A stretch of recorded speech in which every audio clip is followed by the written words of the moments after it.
Taliban fighters enter the presidential palace in Kabul as they retake the Afghan capital 20 years after being forced from power. Their arrival sparks an exodus from the city as Afghans try to board flights out of the country and President Ghani flees.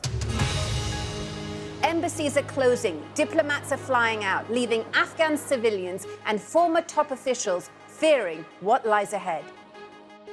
I might face consequences that I never even dreamed of.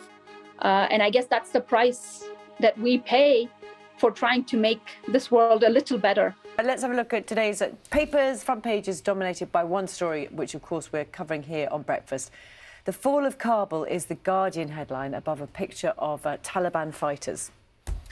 Let's have a look at the Telegraph. It says the West flees as the Taliban takes Kabul, with an image of the US Embassy being evacuated.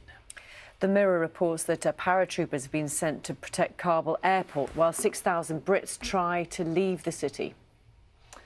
And the Daily Mail shows the funeral of one of the 457 British military personnel who lost their lives in the conflict.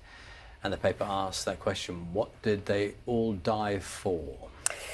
We'll be talking about that throughout the morning here. Events moving really fast in Afghanistan. Some other news that is making the headlines today: anti-government demonstrators in Thailand have staged a protest involving thousands of cars to demand the resignation of the Prime Minister over the government's handling of the coronavirus pandemic. The organisers said they used vehicles to help stop the spread of the virus. Infection rates and deaths from COVID-19 have soared to record levels in Thailand.